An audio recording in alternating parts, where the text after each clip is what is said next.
ভিনিসিয়াসের জোড়া গোলে দারুণ এক জয়। গ্রুপ চ্যাম্পিয়ন হয়ে নকআউট পর্বে ব্রাজিল। সাম্বার ছন্দে ফিরে দারুণ ফুটবল উপহার দিয়ে স্কটল্যান্ডকে ৩-০ গোলে হারায় ৫ বারের বিশ্ব চ্যাম্পিয়নরা। শুধু দাপটে জয়ই দেখেননি ব্রাজিল ভক্তরা, নেইমার মাঠে নামায় অবসান হয় তাদের দীর্ঘ অপেক্ষার। ফিলাডেলফিয়ার পর এবার মায়ামিতে সেই চিরচেনা ব্রাজিলিয়ান সাম্বা। ইউরোপের দল স্কটল্যান্ড সেলেসাউদের নান্দনিক ফুটবলে কুপোকাত।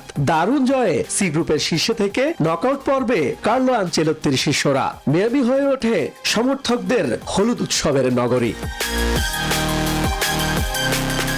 নেইমার মাঠে নেই তাতে কি, ভিনি জুনিয়র তো আছেন। ম্যাচের শুরু থেকেই স্কটিশ শিবিরে সেলেসাউদের হানা। ফলো আসে মাত্র 7 মিনিটে। ডিফেন্ডারদের ভুলে বল পেয়ে ব্রাজিলকে এগিয়ে দেন ভিনিসিয়াস। বিশ্বকাপে যা এই ফরওয়ার্ডের টানা 3 ম্যাচে প্রথম গোল।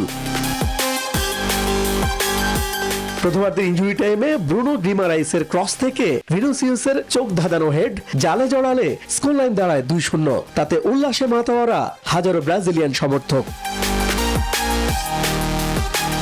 এই গোলে ভিনি পেয়ে যেতে পারতেন হ্যাট্রিকের দেখা, কিন্তু 22 মিনিটে ডিফেন্ডারের পা থেকে বল কেড়ে নিয়ে জালে জড়ালেও ফাউলের অজুহাতে ভিএআরে বাতিল করেন রেফারি।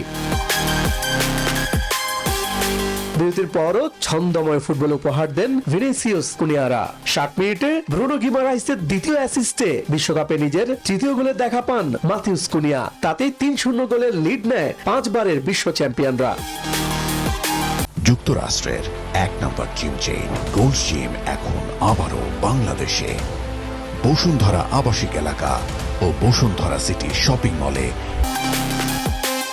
এরপরই ভক্তদের অপেক্ষার অবসান। 76 মিনিটে কুনিয়ার বদলি হিসেবে 981 দিন পর জাতীয় দলের জার্সিতে মাঠে নামেন ব্রাজিলিয়ান তারকা নেইমার। হয়তো শেষ সময়ে নেইমারের অবস্থাটা পরখ করে নেন আনচেলত্তি।